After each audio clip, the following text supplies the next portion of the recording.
I'm Rob Chaffee, and this is Comedy Reset, a live stream where comedy creators and industry insiders talk honestly about their careers, creative process, failures, fears, and what it's like to be in the game.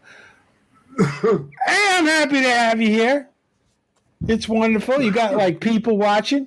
And if you're watching right this second, right now, as I'm moving around, you're watching us live, but you may not be. And I got a message for both of you people, the people in time who are traveling back and forth. The people that are here now, we need your help. If you have fingers, start typing and start leaving your comments and questions either below or to the side on the stream. Now, if you're one of those people from the future, use your fancy finger devices and type some comments, and we'll respond to those too. Because it's all about you.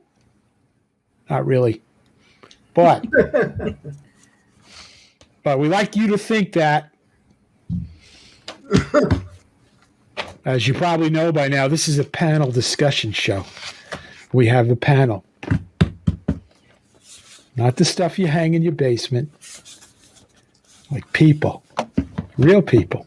Some of them actually on this, I have met every one of these folks in the flesh, in person. And I couldn't be more honored that they're joining us today. So let's meet them, shall we? I have to do this. I have to do some things.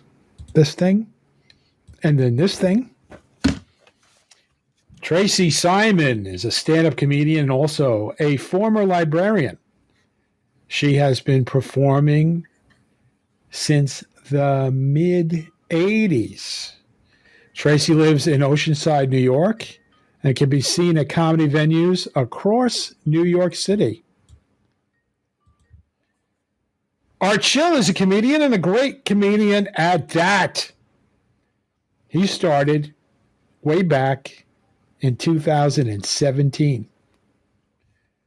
Art Schill has done comedy in places like Miami and Connecticut, and probably a few places in between.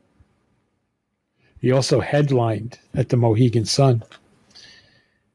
He also was on that AARP Funniest Comedian thing. Did you win that, Art? Yes. Yes, he won it. And the best part of all that, he is a very nice person. Thank you. Art hails from that well. Art hails from Patchogue, New York. Patchogue, New York. Let me move this guy over. Boop. Tim Thomson, irreverent, hilarious, silly, unpredictable, clothed. These are all the words that have been used to describe Tim Thomson. For the better part of a decade, Tim has been entertaining audiences with his stand-up across these United States. Continental. I don't go to the freak states. He takes the crowd on a hilariously bizarre trip through his nonsensical stories about drunk dogs, not drug dogs. You can't drug dogs if they're already drinking. That's right. Pop culture and struggling to understand the ladies. Where do they breathe? Did you write this? A lawyer wrote that. A lifelong New Yorker, Tim draws his humor from his Irish Catholic upbringing and his crippling addiction to TV, movies, and video games, and his inability to tell the difference between reality and make-believe. I'm glad you're not real. He currently calls Northport, New York. You son of a bitch. Home. Why did you say I have to leave again? You know my issues with the Yakuza? I guess. And the FBI has you on that program, right, where they relocated you? Yes, he's been relocated. Borders. So usually the show has focus, and I guess we'll attempt some on this one, our topic for the day, our question for the day is, what's the worst thing about being a comedian?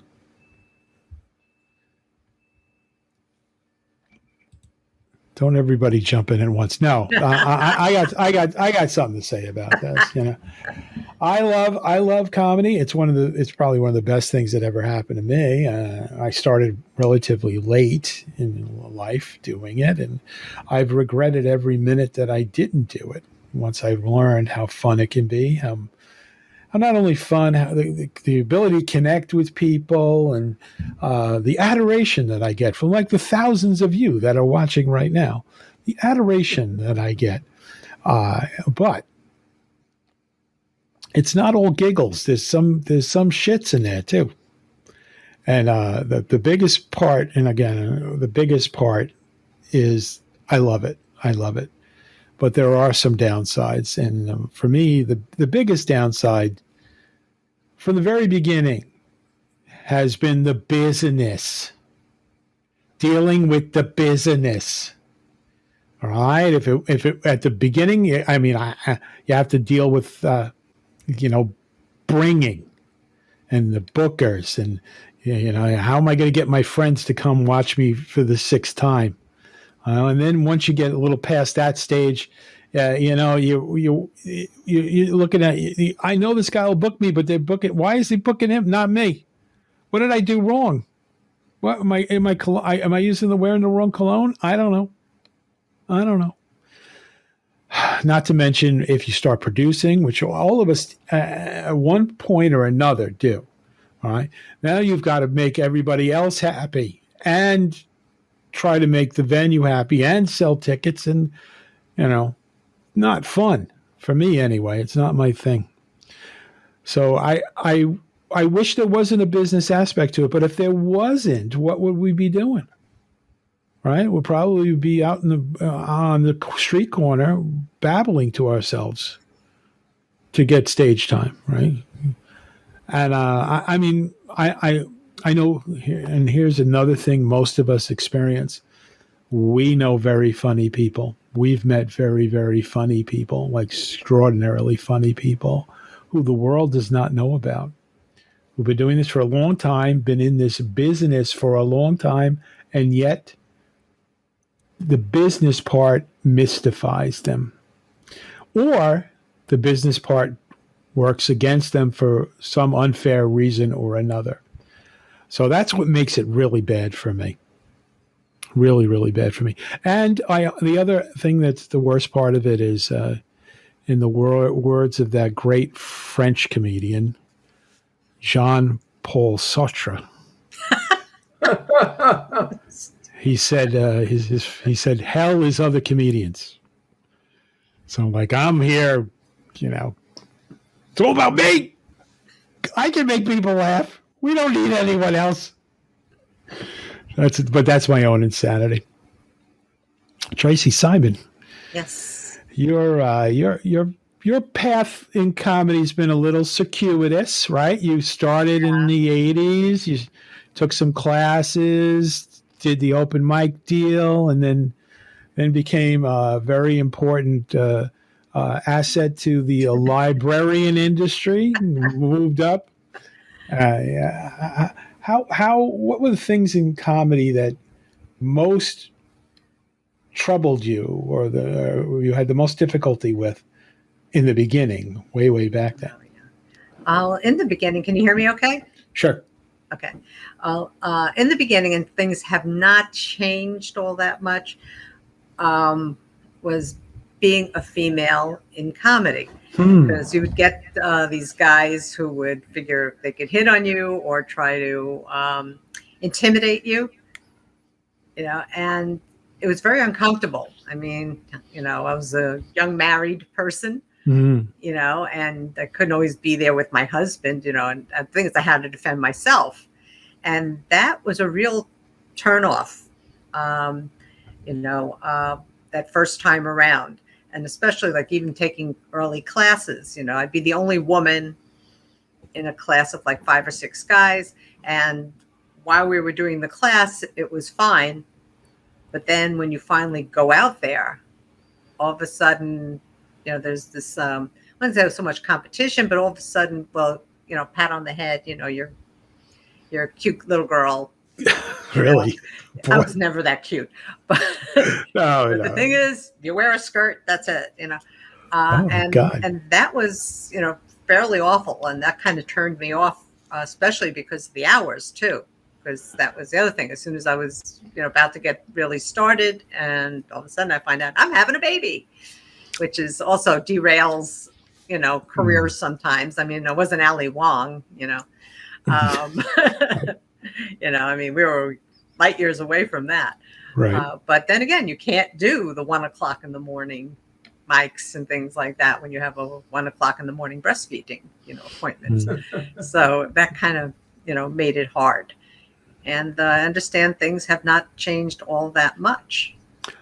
Well, to get back to your story for a second, you did take a break, and then, had some sputtering starts and periods. And then when the pandemic hit, you started doing the virtual comedy, the Zoom comedy, right? Yeah. And how was that? Did that differ in any way in respect to the representation of women or the treatment of how people were treated? Well, in terms of treatment, it became a level playing field. You're on a Zoom mic, you're just a disembodied head. Usually you're more of a person.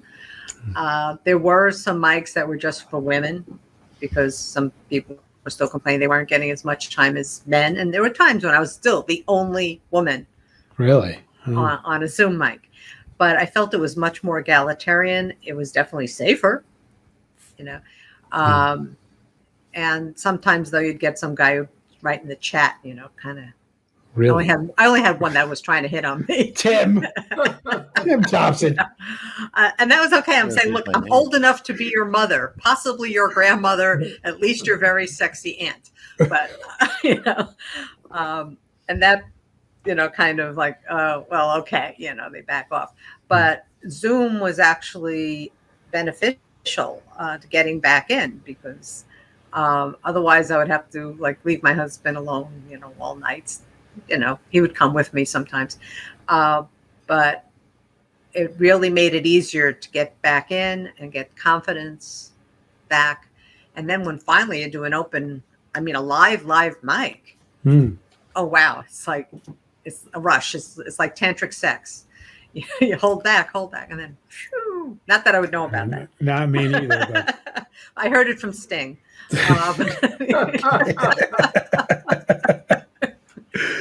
So, Art, you're relatively late starting in the game, right? Yeah, I think you were. How old were you when you started? 81. 81 years old, which is still plenty of time to shoot up to the top. Because look at you, you're on the top, maybe. Well, not really. On the top. I'm sort of like propping him up. Oh, Sting is on the top? Is that what you said? And by the way, going back to what Tracy just said, there's a great series, I think it's on HBO, I'm not sure, called The Comedy Store. And they talk about, they talk to all of the famous comics going way, way back. And a lot of the women said how difficult it was to break into comedy back then. Yes, I think you might be talking about the comic strip documentary. No, it's called The Comedy Store. Oh, okay. Well, there's another one. In Los Angeles. Another one where a lot of broads were complaining. No. A lot of so reset. When you started, or we don't even talk, even relatively recently. What are the things that get under your skin about stand-up comedy? Well, the one thing that I think bothers me the most is that some of the producers won't put you on if you're working for another producer. Really? How often is that happening, right? Yeah. And I see it very definitely happening because they're very nice to me when they see me, but sometimes they won't put me on. And the reason is well, I see you're doing a lot of work for such and such. Isn't that just amazing? And I'll tell you, since we're all in the same comedy pond right here on Long Island in New York, I can tell you it was like that. Right now, there are 3 major comedy clubs on Long Island, right? And they all have different names, but they're under one umbrella.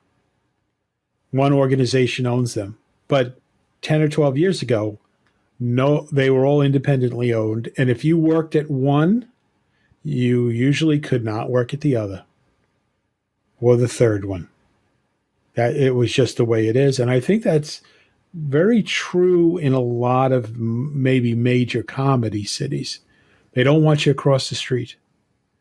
Yeah, but you know what I'm finding most, since many of the producers are in those same clubs, one producer won't put you on if you're working a lot with the other producer. You mean the way that the world is now? Clubs have independent producers coming in and doing shows. So if I wanted to do a show in a certain room, I can independently produce something, and then Tracy could do it, and then Tim could do it, and we'd all have the same space to share. Yeah, so I guess there's some of that. There's some of that, but I mean, I don't like that either. I always thought it was unfair, but it's been around since the beginning. Well, you've been around since the beginning of time. It's been around since the beginning of comedy. Yeah, Tim, Moses and I used to quit together. I'm sure you did. Tim. Hi, Rob. First time, long time.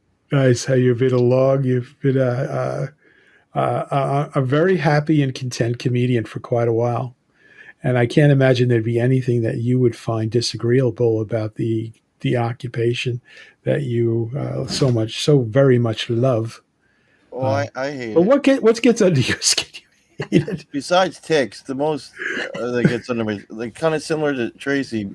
I mean, I'm a tall, attractive white guy, and it's so hard to do comedy because it's hard to take it seriously.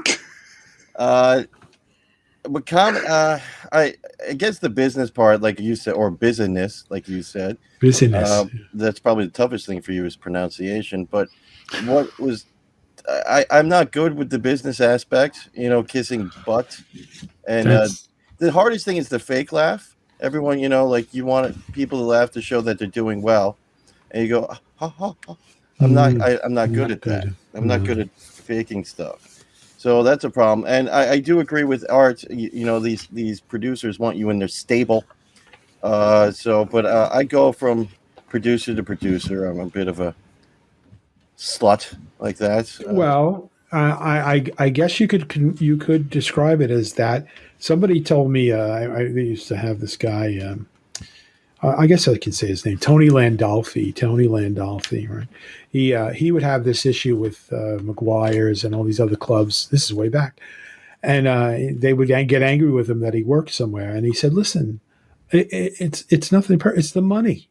If you're going to pay me that much money, I'll do your place." Right? That's the way businesses should be working. Unfortunately, there are more factors than that. You know what? You make a good point about the social aspect amongst your peers, right? There's degrees of it. You really kind of do have to be a little bit of a kiss ass around people who have power.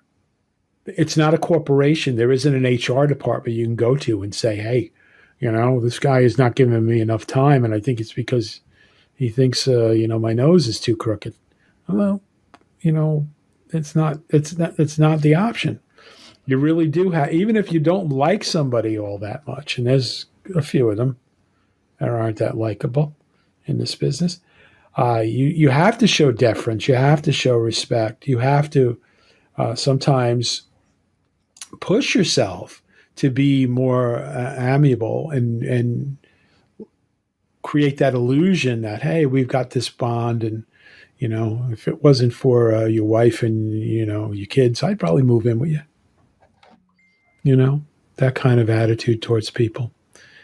But again, too, comedians have a propensity to disregard the phony right? Humor is about cutting to truth many times.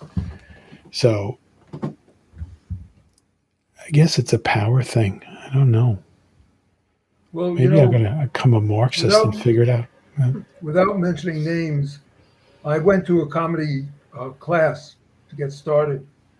And very honestly, I was lucky because I got a standing ovation at the end, my first show. And as a matter of fact, I did go over my time. But when the man started coming up to stop me, the audience wouldn't let him, which was really funny. I found that out later on. But the person who I took the class from, although I've seen him many times and I've talked to him, he won't put me on any shows. Will not put me on any shows. Don't know why. Just happened. Do you think you got that standing ovation because at the end of your set, you were still standing? Everybody was just so happy that you got through it. True story, yeah, though. Right? I believe you. Yeah, it's a funny business, and then you make. I mean, look at me. I get to hang around with Bob Nelson. You know, he's a friend of mine, but for a long time I had to wash his car once a week. You know, wouldn't even talk to me. But that's you make friends. Like Tim and I are friends for a long, long time, and you make friends with people, but it's a drag. I think I remember I had a lot of experiences like this, right? The Hollywood no. People, you never say no. Nobody in Hollywood ever says no to you. Nobody in show business. Hey, can you do my podcast? Sure. Send me some dates. I'll give.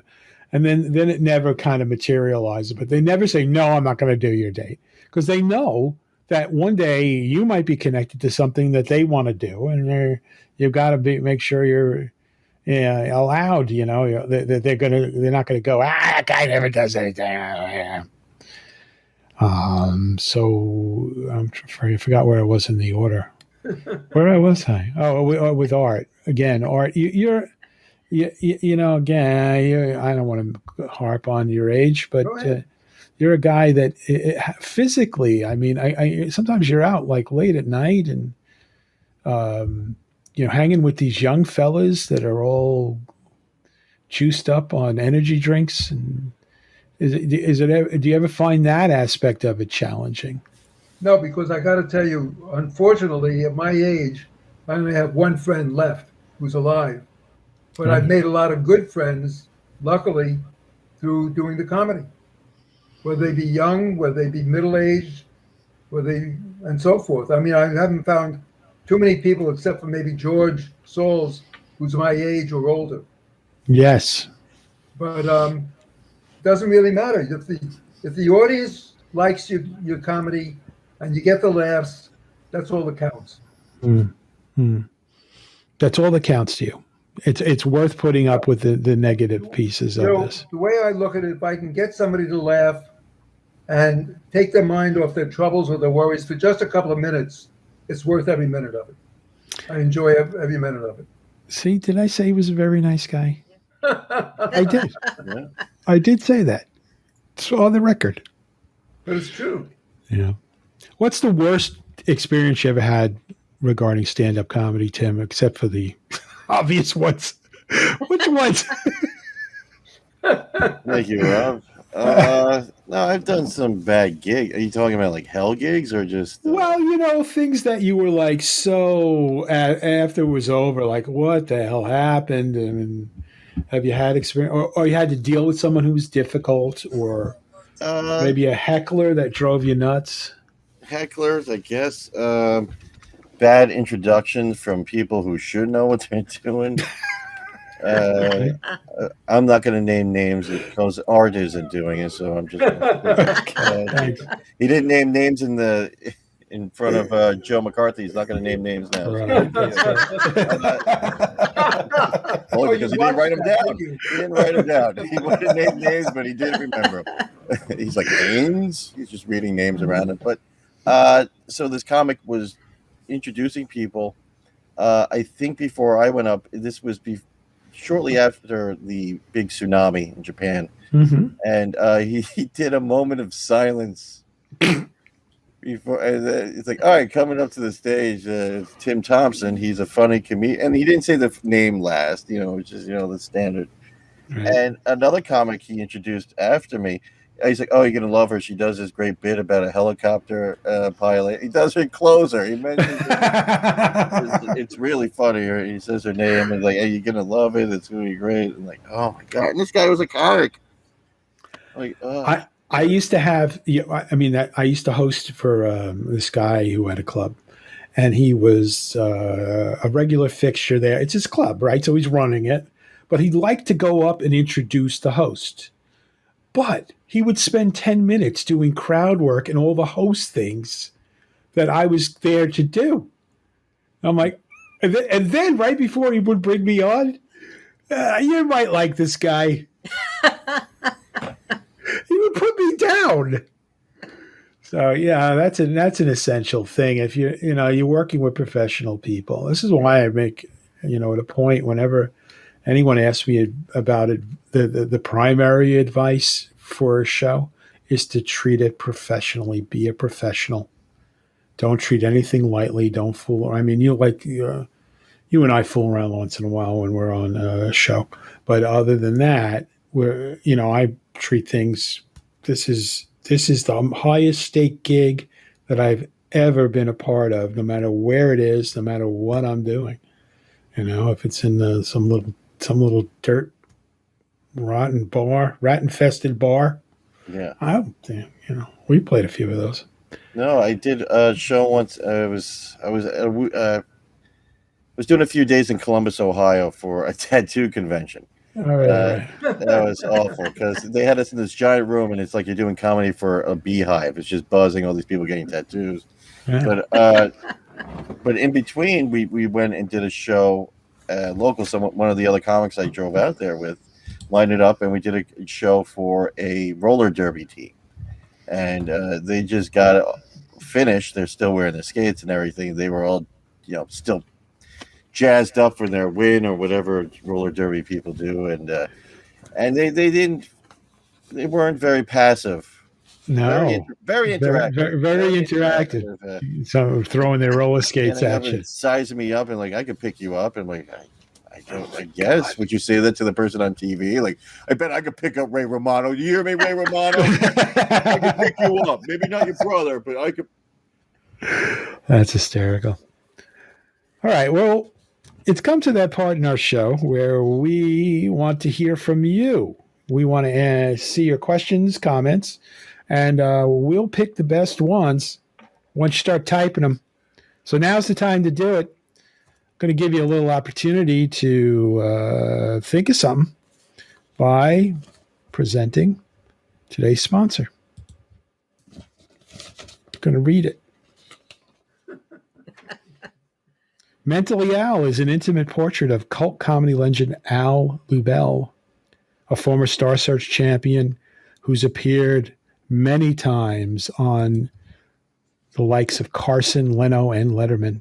He is now in his 60s, perpetually broke, couch surfing in friends' apartments, and struggling for stage time. A true enigma of comedy, of the comedy world. Al is considered by many to be the greatest and most influential comic you've never heard of.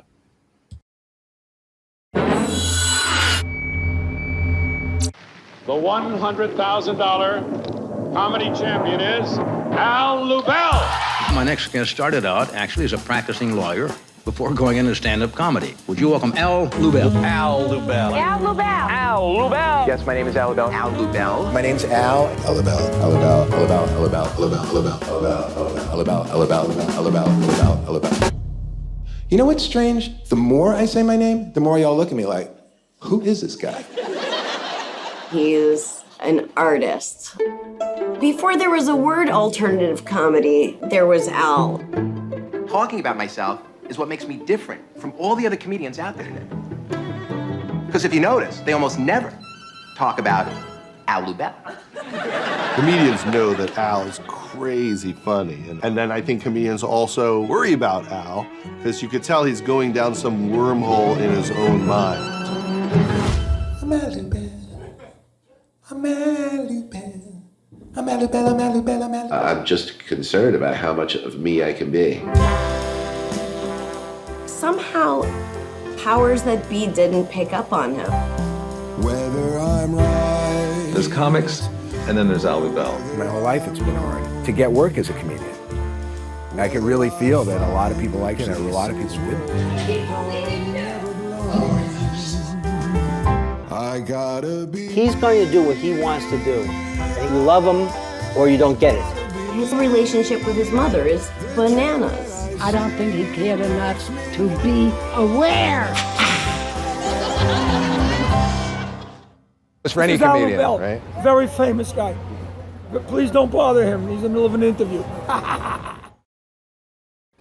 Mentally Al premieres on Amazon Prime Video, Apple TV, Spectrum, Google Play, YouTube, and more this August 24th. And now let's get back to our panel. Yes, about that Al Lubell. He walked the entire audience of the Borgata. How about that? I've hung out with Al. You, Tim, he's a pal of yours. You're an Al pal. He got very angry when I put my finger in his coleslaw. Yeah, I bet he did. Cold? And he just looked at me like, I bet he did. Yeah. All right, so let's go back to the chat. We've got a bunch of chats here going on. We'll start at the top and see. Let's see. Here we go. From Rich Parisi, a recent panelist here on Comedy Reset. Rich says, I had paneling in my house. Oh. I have drop tile paneling. Yes. Okay. He hangs all those panelists up in his wall. That's the idea.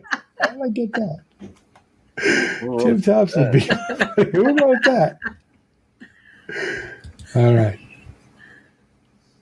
Okay. From someone named Davy Schill. Davy. My daughter. Says, hi, Art Schill. And then what else? California. Oh, hi, Davy. Davy.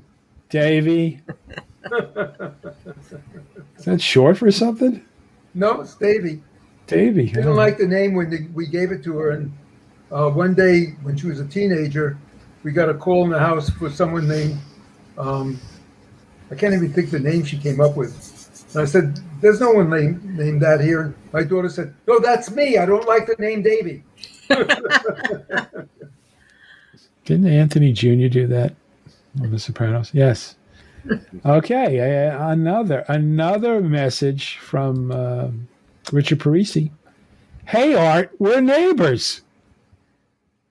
Apparently he lives near you. These are hard-hitting questions. I know. We're going to get to them.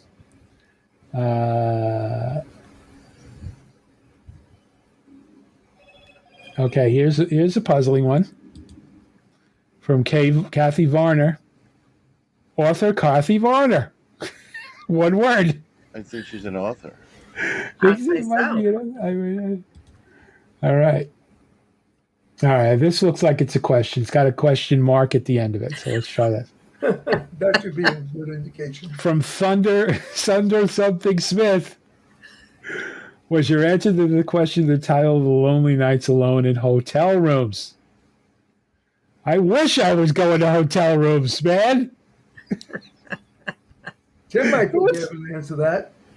Nobody's paying me to play in a hotel. What about you there, Timmy? Oh, I'm sorry. I couldn't see myself past ThunderCon.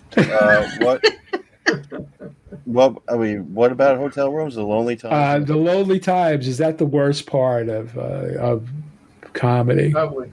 Probably. I mean, you're full of chicken fingers and you're just by yourself trying to find proper TV. It's you know what? It has improved over the past 5 years or so. You know, you bring your own computer, you bring your own entertainment. You know, you're never alone as long as you got Jesus, which is my drug dealer's name, and he likes to come. But I guess sometimes on the road it gets a little lonely. A lot of times I've traveled with the middle, so that's another annoying thing, having to sleep in a room with another person. With another person, right? Yeah, you got to share the hotel. And they get weirded out when they wake up and you're standing over them. Tony Landolfi got very upset about that one. I bet he did. All right, we have from Ruthie Frara. I agree with Tracy. Us females don't have it so nice in the comedy world. This is something we really don't. You know what? My gut is the fact that women are underrepresented in comedy. I mean, for every one female, there are 10 guys, it seems, in stand-up, especially at the beginning stages and especially in the lower stages. Have you noticed that, Art? Well, I've played with some really good headliners: Peaches Rodriguez, Carrie Carabas, Talia Reese. And they're all headliners. So, the cream rises to the top, the way I look at it. Yeah, well, cream does rise to the top. Ultimately, when you get to the very top of comedy, I think it's a little more equitable. Right? Well, I'm sorry to interrupt, but I remember, I forgot who said it, but they said because there are so few women represented, a woman who makes it will move up faster than a guy. Okay. And that is true. Maybe that's why. I think that's very true, right? Yeah, women making it. Yeah, you'll see, because I think there is pressure today. It would be the perfect world would be you're on a show based on how funny you are, right? But because we live in this political climate, and there's pressure to be as diverse as possible. Somebody who, just because they're different in some way from the white male dominant comedians, they're going to have some sort of advantage. And I'm going to get crucified for that now on Twitter. But I only have 3 followers, so it's going to happen. I like Tracy apologize for interrupting Art and Rob talking about women in comedy. That's how long he's been doing comedy. Yeah, that's right. Thank you. You're okay. You're allowed once in a while. My mama raised me right. I guess. Hey, when I look over the sign here, do I look like Kilroy now? Yeah, you do, as a matter of fact. Yeah. Okay. You look like a lurker. Let's see. Well, a bunch of comments for Art from Bruce Lipsky. Art is a true comedy mensch. He's a mensch. What does that mean? Is that like Meshuggah? No, he's a good boy. Oh, you're a good boy? He's a nice guy. Well, good man. He's a good man. Yeah. All right. Okay. All right. Now, all right. So let's stop the foolery for a second, and we'll keep it going just a second.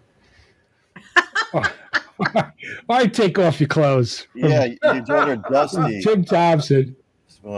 Tim, you just wish. From Caitlin Ryder. How do you handle bombing? Wow.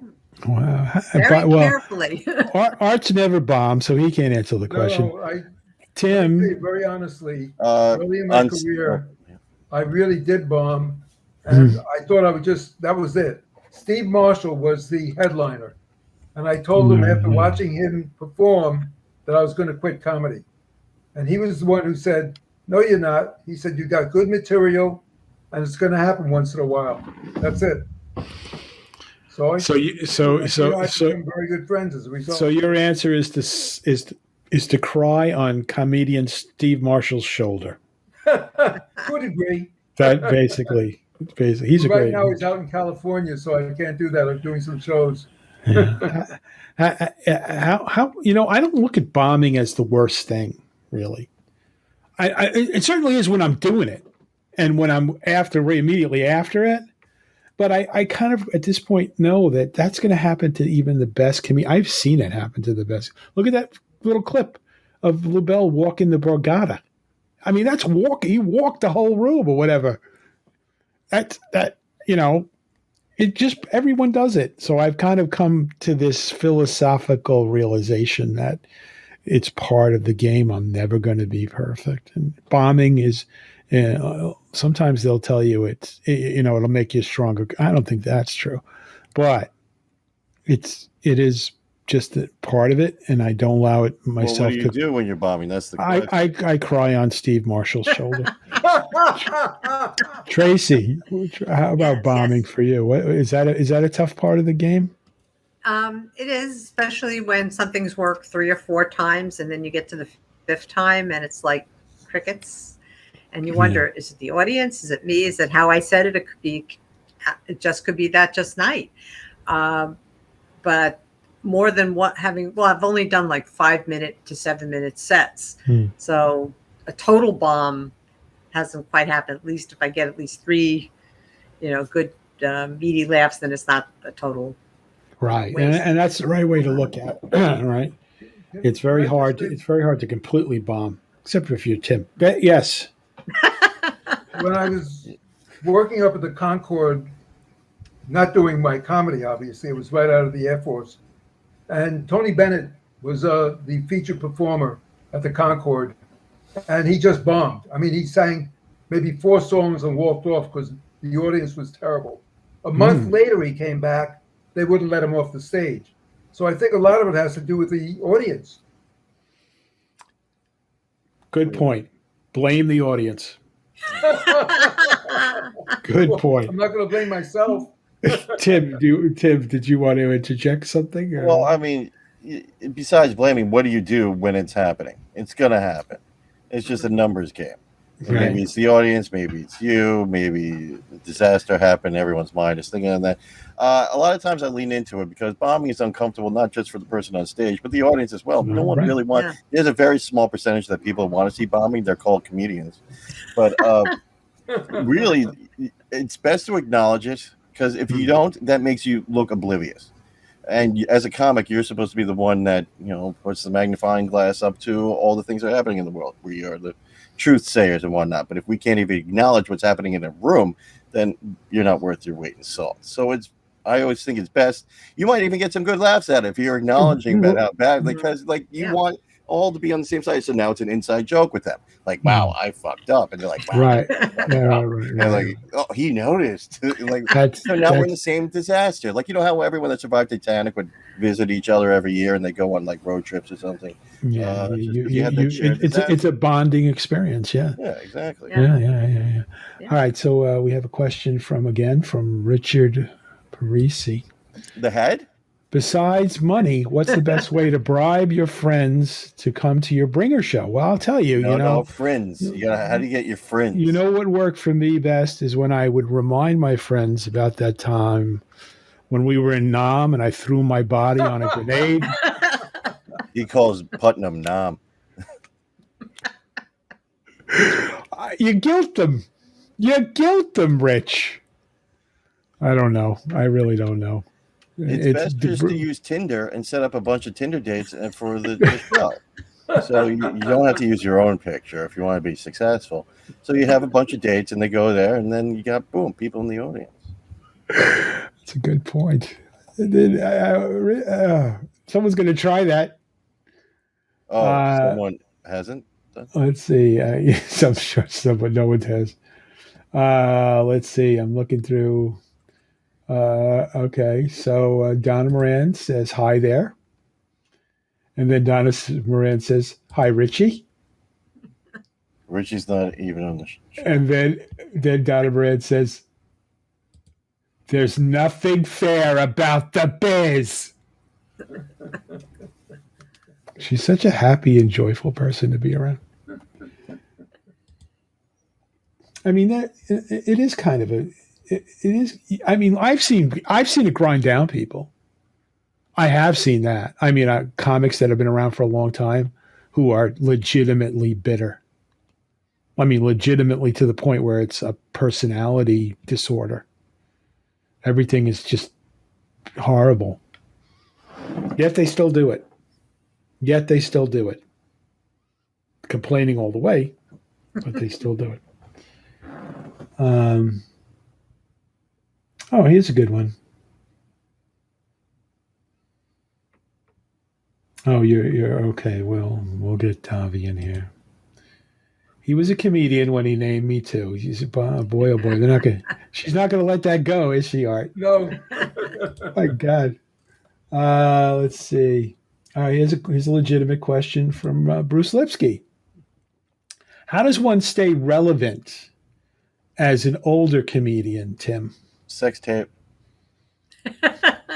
That's as an older comedian, I would say probably just play your strengths and know what demographics that you fit for. I mean, everyone, yes, you want the youth because we're always the big spenders, whatever, that we are programmed mostly based on, entertainment and television and movies, but there are other audiences. There are other demographics out there that want to be entertained.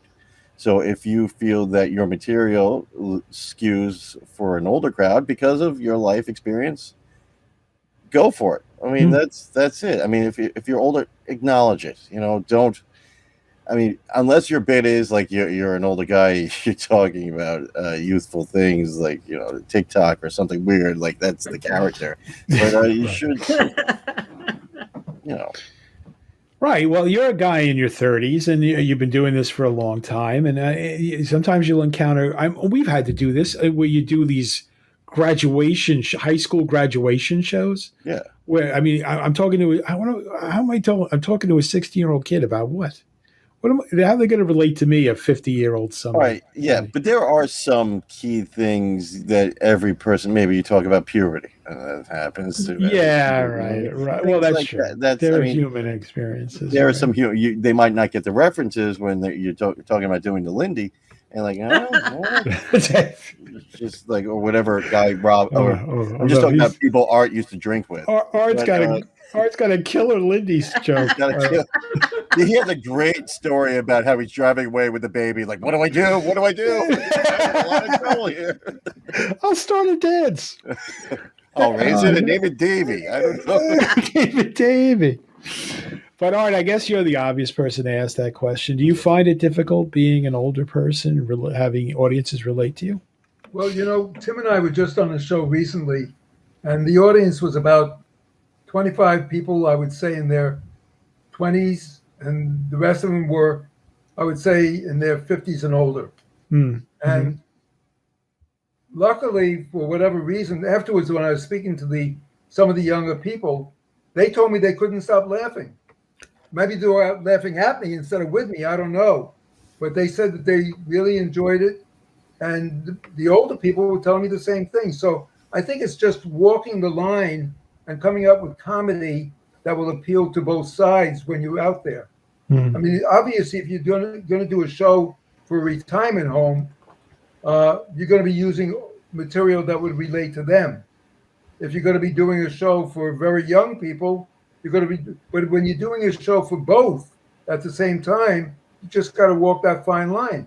Right. Come up with material that's going to work for both. Tim is great at that. He killed that night. Oh, he kills all the time. He's hey, you can't prove he's one of the funniest comedians after next to Al Lubell that nobody's ever heard of. Al Lubell. I can't steal. I wish I could steal Al Lubell's material. It's the greatest thing. Talk about Al Lubell. No. All right, one last question. That's the thing. Just be genuine. Be genuine, and that the universality of the human experience is something that really makes. No matter how fancy you are, you still have to poop. That's right. I think it's a question of getting the audience to like you. Period. All right, yeah, go ahead. I'm sorry. Yeah, one last question from our audience, and I want to thank the audience for going. Oh no, it's not that. We are great, Ellen. We are great. She snuck that in there. From Caitlin Ryder. What do you do when Uber drivers won't stop giving you comedy advice? Okay. Withhold their tip. I grab the wheel usually. Just like find the nearest embankment and just tear it right in. What about you, Tim? You look like an Uber guy. You do a lot of Ubering? I have done Ubering, which is a good way to have an audience. The trash show's dead. Why is the Uber guy giving you advice? Don't tell him what you do. That's rule number one. Rule number one. Get personal with the Uber. They already Rule know number your name one. and where you live. That's enough. Right. But besides Uber people, I mean, when you talk to friends and family, like, oh, that would be good for your sketch. Yeah. That's. Are you going to do this in your bits? Yeah, in your skit. I have a joke for your skit. Yeah, you got a joke. Oh, tell me you're a comic. Tell me a joke. Like if I said I was a gynecologist, you taking your pants off? What the fuck are you doing? You usually have to flip-flap. But it just, I guess I try not to share anything about that part of my life with. Right. Good advice, Caitlin. Take that advice. It's thank you, Caitlin. And give him driving tips, according to Alan. Well, ladies and gentlemen, that is pretty much our show. I want to just say in closing that there's nothing that I love more than stand-up comedy, except for pizza. And as difficult as it is, and we brought up some stuff here today, I would not trade what I do for anything. And I think I can get a nod of the head from everyone here on this panel. That's your cue. Absolutely. Okay, yes. Absolutely. Our great panel today included Tracy Simon, Art Schill, and Tim Thomson. There'll be links to their social media and contact information in the videos where they are posted and on comedyreset.com. But most importantly, I want to thank you. Me? Thank you for watching. If you enjoyed this episode and you'd like to help support the show, please share it with others, post about it on social media, or leave a rating and review. To catch all the latest from us, you can follow us on Facebook, Instagram, and Twitter at Comedy Reset. One word, Comedy Reset. Or go to comedyreset.com and all links are there. Thanks. And we'll see you again next week. That's it. Our Thursday. Thursday is our Friday. Hey. Thank you. All right, guys. Thank you. Have a great weekend. All right.